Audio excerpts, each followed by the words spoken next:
Olá, eu sou o professor Augusto, do Instituto Federal de São Paulo, do campus Hortolândia. Você está assistindo a mais uma aula do curso de Resistência dos Materiais para os Cursos Técnicos. Se você ainda não viu o restante dos nossos vídeos, vale a pena conferir a playlist que está aí no cantinho da sua tela.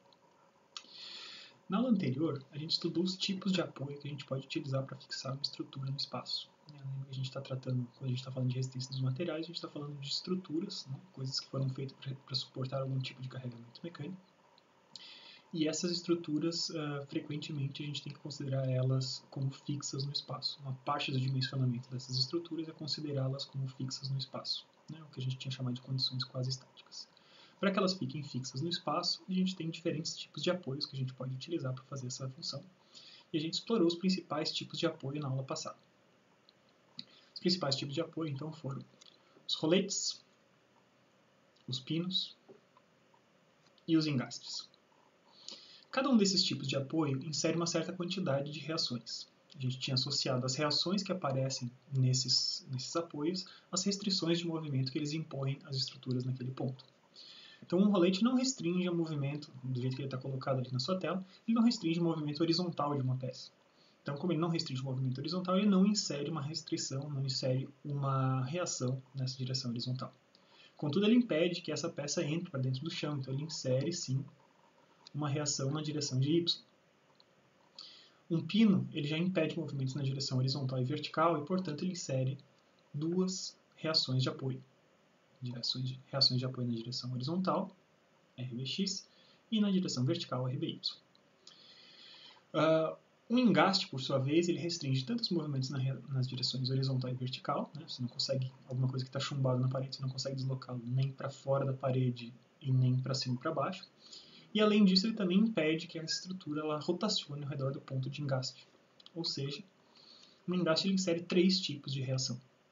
Ele insere uma reação na direção de X, RCX, uma reação na direção de Y, RCY, e um momento reativo, MR. Então a gente viu que a partir dessas combinações diferentes, a partir desses apoios, a gente consegue gerar combinações diferentes que vão nos dar características diferentes das nossas estruturas. Quando eu tenho mais incógnitas do que eu consigo resolver com as equações de equilíbrio, lembra que a gente tem equações de equilíbrio que nos fornecem no máximo 3 equações independentes. Então, se eu tenho mais do que 3 incógnitas a resolver, a partir de combinações desses apoios, a gente vai ter uma estrutura que a gente chama de hiperestática. Então, se eu tenho 2 pinos travados, usados para fixar uma estrutura, eu vou ter 4 reações de apoio, e essas 4 reações de apoio não são totalmente resolvíveis apenas com as reações de equilíbrio, eu preciso de mais informações. Se, por outro lado, eu tenho um tipo de fixação que não insere as 3 condições necessárias para haver equilíbrio de uma estrutura, então se eu tenho alguma coisa montada sobre 2 roletes, por exemplo, se eu tivesse montado uma estrutura sobre um skate, por exemplo, eu não conseguiria determinar qual é a posição horizontal dessa estrutura no espaço. Eu tenho eu não tenho condição de definir exatamente qual é a posição estática dessa estrutura no espaço. Então, essas estruturas que são fixas, por exemplo, entre 2 roletes ou simplesmente num pino, né, como esse que você está vendo aqui, se eu aplicasse uma força sobre essa estrutura que está aqui, uma estrutura lá na ponta da força, lá na ponta dessa estrutura, uma força na ponta dessa estrutura, ele rotacionaria livremente ao redor desse pino e eu não saberia te dizer qual é a posição angular de equilíbrio estático dessa estrutura. Então, nessas condições, esses dois tipos de fixação, entre 2 roletes ou só com um pino, eu não consigo definir totalmente qual é a posição estática dessa estrutura, e com isso eu tenho uma estrutura que a gente chama de hipoestática ou de um mecanismo. E a gente falou para vocês na aula passada, então, que a gente vai focar nesse curso nas estruturas que a gente chama de isostáticas, né? Iso igual, então eu tenho exatamente a mesma condição, o mesmo número de incógnitas que podem ser resolvidas com as equações de equilíbrio. Então, eu posso ter 3 incógnitas para resolver com as minhas 3 equações independentes de equilíbrio estático. E a gente tinha falado que existiam combinações clássicas nesse caso, né? A gente podia fixar uma estrutura entre um rolete e um pino, ou uma estrutura só com um engaste. Certo? Então, imagino que vocês já estejam ansiosos para a gente efetivamente começar a calcular alguma coisa, resolver essas coisas, efetivamente resolver problemas de resistência dos materiais, que é o que a gente vem falando já em algumas aulas. E um passo importante para fazer essa resolução é o que a gente vai ver na aula de hoje, Tá? Então, essa aula, nesse vídeo de agora, a gente vai ver como que a gente constrói uma representação que vai ser a base para a gente construir as nossas equações de resolução, que é o que a gente chama de diagramas de corpo livre. Então, vamos imaginar uma estrutura como essa, fixa, da forma clássica, como eu falei para vocês, entre um pino e um rolete. Tá? Ela carregada com uma força na ponta. Então, vamos lembrar, né, eu acabei de fazer a minha revisão, então, para uma estrutura como essa, vamos lembrar quais são as reações que são inseridas por esses dois tipos de apoio. Tem uma reação vertical inserida pelo rolete, e eu tenho uma reação vertical e uma reação horizontal inserida pelo meu pino, pela minha articulação, certo? Então, o meu objetivo para fazer esse diagrama de corpo livre é um objetivo relativamente simples, tá? Então, no lugar de eu estar desenhando sempre os apoios que eu tenho aqui, o primeiro objetivo nosso é substituir os apoios por tudo. Ao invés de desenhar os apoios, eu vou desenhar tudo que eles podem fazer sobre a estrutura. Ou seja, o que eu quero fazer é isso. Eu quero fazer, a partir de certo momento, parar de desenhar esses apoios e desenhar apenas as reações que ele tem. Certo? Então, esse diagrama de corpo livre, isso aqui que vocês estão vendo na tela de vocês, é um diagrama de corpo livre completo de uma estrutura.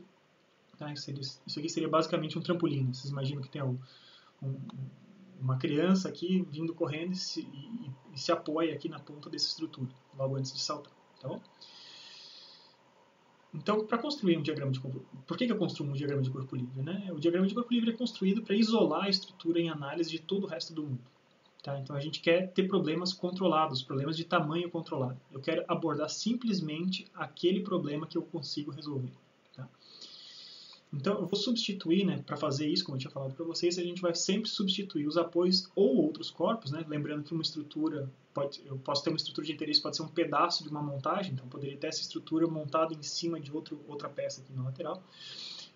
Então, no lugar de eu desenhar essa outra estrutura, essa outra peça que poderia estar aqui relacionada com ela, eu vou desenhar simplesmente as forças de interação e os momentos de interação das estruturas com seus apoios ou com os outros corpos do problema, focando somente naquela estrutura que eu estou tentando resolver para fazer o dimensionamento mecânico. Tá bom? Então, quais são os passos para fazer a construção de diagrama de corpo livre? Vou revisar o que a gente tinha recém visto agora. Né? Então, o primeiro passo para a construção do diagrama de corpo livre é você copiar o esqueleto da sua estrutura. Por que eu falo de esqueleto? Né? Se a gente está considerando uma estrutura que é 100% sólida, mas ela tem diversos detalhes ali no meio, a gente já vai ter um exemplo sobre isso mais para frente, tá? Eu não estou interessado exatamente no detalhezinho. Se a estrutura é toda rígida, ela está aplicada, carregada num certo ponto com uma certa força e apoiada num outro ponto, para mim não interessa muito os detalhes do que está ali no meio. Eu vou desenhar simplesmente o esqueleto, né, a caixinha que define a parte rígida da estrutura, e isso vai ser o começo do meu diagrama de corpo livre. Para aquela estrutura do trampolim que eu tinha anteriormente, então eu vou copiar o trampolim, essa barrinha verde que a gente tem aqui.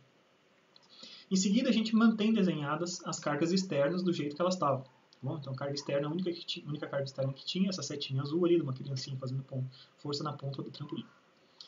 E, finalmente, onde eu tiver apoios, eu vou pegar os apoios que eu tinha e, no lugar de eu copiar o apoio, como está desenhado aqui, eu vou botar as forças e momentos que eles podem inserir e eu vou apagar os apoios, tá? Então, acho que vocês conseguem ver aqui atrás de mim, né? Eu tenho alguns exemplos de diagramas de corpo livre, tá? Então, reparem aqui. Então, para uma estrutura como essa, né, uma estrutura engastada, que eu tenho um momento concentrado no meio da barra e uma força inclinada, o seu diagrama de corpo livre está representado aqui embaixo. Eu vou ter uma reação vertical, uma reação horizontal, um momento reativo, mantendo o esqueleto da estrutura e as forças externas, tá, os carregamentos externos. Aqui é a mesma coisa, só com uma placa, né, uma placa que está apoiada entre um pino e um cabo, e eu vou representar tudo isso que está acontecendo aqui. Tá bom?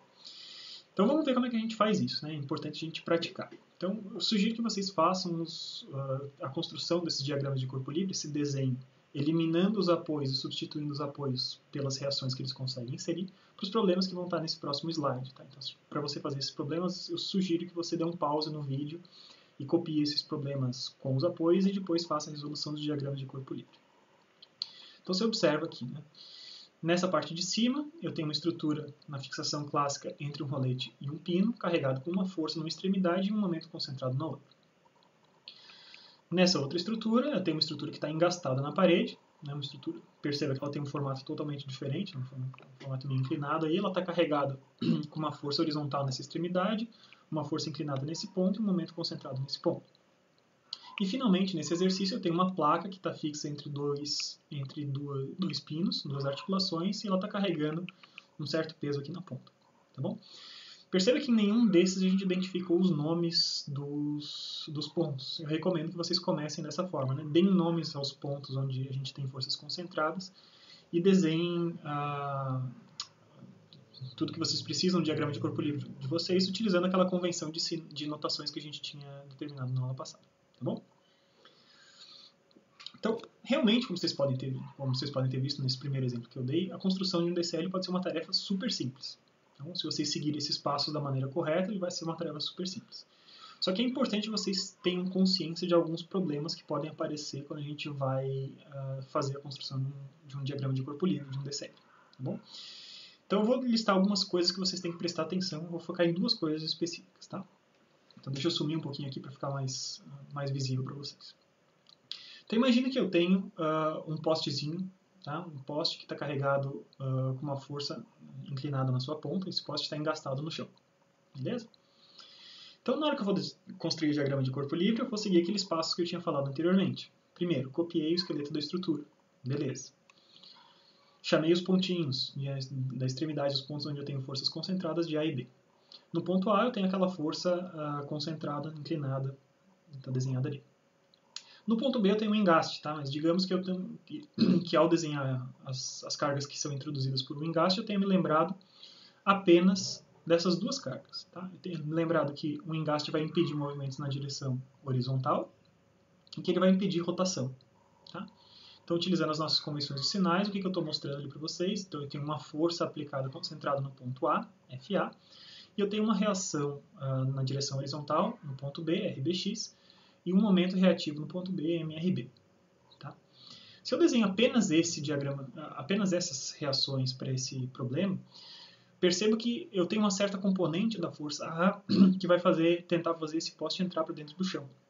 E eu não tenho ninguém no apoio segurando esse cara. Né? Então, teoricamente, esse poste ele conseguiria penetrar para dentro do chão. Então, um diagrama de corpo livre como esse está errado, ele está incompleto. Tá bom? Como é que seria o diagrama de corpo livre correto para essa estrutura? Então, eu teria, de novo, né, eu copiei o esqueleto da estrutura, chamei de A e B, mantive a carga externa, que vai ter, na nossa notação, vai ser chamada de FA, dessa forma. E no ponto B, agora eu lembrei, da forma correta, que o engaste insere 3 tipos de reações. Ele vai inserir tanto a reação horizontal quanto a reação de momento, como eu tinha falado anteriormente, mas também ele vai inserir uma reação na direção de Y. Então, na hora que eu fiz essa inserção correta de todos os tipos de reações que podem aparecer nesse engaste, agora sim esse item do meio é um diagrama de corpo livre completo. Sobre esse diagrama de corpo livre que a gente vai começar a trabalhar na próxima aula para calcular quem são essas reações, certo? Então, o primeiro ponto de atenção que a gente tem que ter na construção de diagrama de corpo livre é não esquecer reações que podem aparecer dos nossos tipos de apoio. Então, a gente tem que sempre ver. É um pino que eu tenho? Tem que inserir 2 restrições de força. É um rolete que eu tenho? Eu tenho inserção de uma única restrição de força. É um engaste? Eu tenho inserção de 2 reações de força e de um momento reativo. Se você esquecer qualquer um desses tipos de força que podem aparecer, você vai ter problemas na resolução do seu problema de resistência dos materiais, tá bom? Então, um segundo ponto que vocês têm que prestar atenção, e aí a gente começa a entrar mais já nas sutilezas de resolução de problemas de resistência dos materiais, é que até agora estava muito fácil para a gente identificar quem que era o nosso corpo de análise. Tá? Então eu estava identificando ali, nosso trampolim, aquela barrinha verde, beleza. O poste ali era aquele postezinho que estava aparecendo transparente para vocês. Beleza, estava tudo super tranquilo a gente identificar quem são as estruturas de análise. Mas como eu tinha falado um pouco antes, a gente pode ter problemas de resistência dos materiais em que eu tenha mais de um corpo ligado entre si. Tá? Então eu tenho uma estrutura que está ligada num cabo, que está ligada em uma outra peça. E vai ser muito importante vocês criarem a sensibilidade para identificar quem que vai ser a estrutura que você vai ter que desenhar no diagrama de corpo livre para que você consiga fazer contas em cima dela. Eu já vou explicar o que isso está querendo dizer. Tá? Então, eu vou chamar esse problema de identificação correta do que é o corpo de análise, o corpo que você pode analisar para chegar a alguma conclusão. Tá bom? Então, para a gente identificar corretamente uma estrutura de interesse, eu vou pegar um problema tirado de um dos livros que a gente recomenda para o livro textos para vocês, né, que é o livro dos professores Mary e Craig, chamado Estática, tá, da editora LTC. Pode pegar qualquer uma das edições e esse problema está lá. Tá? Então, vocês percebem que a gente tem uma estrutura que é chamada de treliça. Uma treliça é uma estrutura rígida, né? Vocês veem muito em teto de posto, várias construções utilizam esse tipo, né, em penas de telhado e tal. Então são estruturas que são baseadas em triângulos, né? Esses triângulos são travados entre si. Eu tenho pinos aqui, mas como eu tenho um formato de triângulo, essa estrutura é rígida, tá? E eu tenho então uma estrutura de treliça que vai aqui desde esse ponto de aplicação da carga L, está fixo num pino no ponto A, e nesse ponto B eu tenho um cabo, tá? Esse cabo está fixo, ele está fixo lá na parede, e o cabo está fixando aqui nesse ponto aqui, no ponto B. Então essa estrutura inteira é uma estrutura rígida, tá? Uma estrutura rígida aqui, essa estrutura que eu estou denotando com o mouse para vocês, e ela está sendo sustentada por um cabo. Então imagine o seguinte, imagine que no problema que você vai resolver, você tem uma pergunta relativa ao cabo em si. Você quer dimensionar o cabo, qual é o tamanho do cabo que você vai ter que escolher.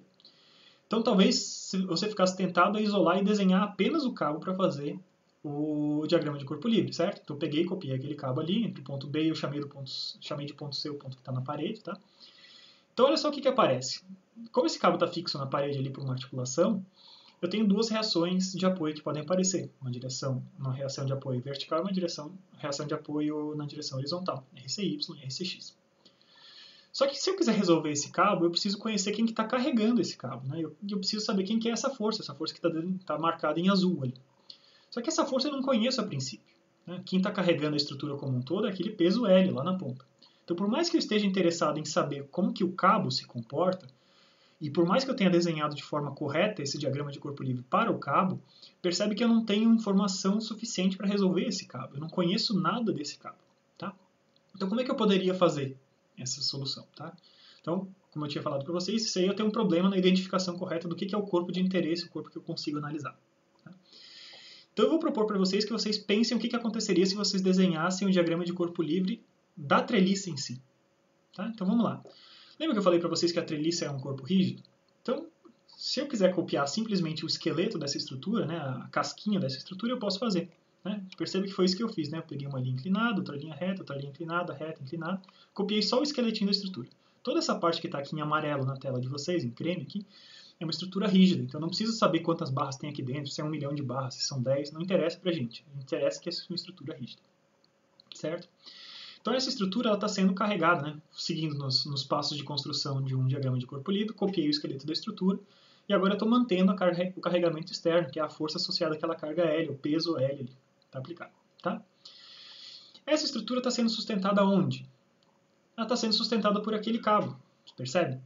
Então, aquele cabo, que seria o cabo de interesse naquele problema hipotético que eu tinha falado para vocês, ele funciona agora como se fosse um dos suportes da minha estrutura. Então, tá vendo ali que está aparecendo? Eu estou inclusive chamando ele de RB, uma reação de apoio. Né? Lembra que sempre que eu uso a letra R, eu estou falando de reações de apoio. Ele passa a ser um apoio da minha estrutura. E no que isso vai ajudar a resolução do cabo? Olha, vai ajudar totalmente. Lembra? Pela terceira lei de Newton, esse cabo está sendo puxado pela estrutura nessa direção e essa mesma força aparece no sentido, no mesmo módulo e na mesma direção, só que no sentido contrário no cabo. Tá bom? Então esse mesmo RB que eu tenho aqui vai ser o RB que vai aparecer aqui em cima e esse RB eu vou conseguir utilizar para fazer o dimensionamento do cabo. Então, claro, para eu ter o meu problema completo, eu tenho que fazer aparecer também as forças que aparecem nessa articulação do ponto A. Uma força na direção vertical, uma força na direção horizontal, RAY e RAX. E com isso eu tenho, então, um diagrama de corpo livre completo, que esse sim me ajuda a resolver o problema. Por mais que eu esteja interessado no cabo, eu preciso ter um corpo, desenhar o corpo no qual apareçam as forças externas. Tá? Então, isso é uma mensagem importante para vocês. Na hora que vocês forem construir os diagramas de corpo livre, lembrem que no diagrama de corpo livre de vocês, por mais que eu tenha vários corpos diferentes interagindo num problema, é importante que apareçam as forças externas. Na hora que aparecerem as forças externas, é ali que são as coisas que eu já conheço os valores e com isso eu consigo descobrir os valores das incógnitas. Certo? Então, a construção dos diagramas de corpo livre de maneira correta é fundamental para vocês resolverem qualquer problema de resistência dos materiais de agora em diante. Então, vocês vão ver isso a partir da próxima aula. Então, recomendo que vocês façam os exercícios que tinha ali naquele slide de exercícios que a gente tinha anteriormente. Se vocês tiverem dúvidas, deixem as dúvidas nos comentários. Tá? No próximo vídeo, a gente vai começar a falar efetivamente de resolução de problemas de resistência dos materiais, focando, por enquanto, no cálculo de reações de apoio. Tem muito mais coisa para a gente ver mais para frente, mas a gente vai focar nesse ponto que é o passo inicial para qualquer problema de resistência dos materiais de agora até o final do curso. bom? Então lembre-se, o diagrama de corpo livre ele vai incluir tanto as variáveis, as reações internas, quanto os carregamentos externos. Não esqueçam de listá-los todos no diagrama de corpo livre. No final tem que fazer aparecer tudo isso, tá bom? Espero que vocês tenham gostado. Ficamos no aguardo aí das suas dúvidas e sempre que tiverem qualquer comentário a fazer, deixem aí pra gente. Muito obrigado pela atenção.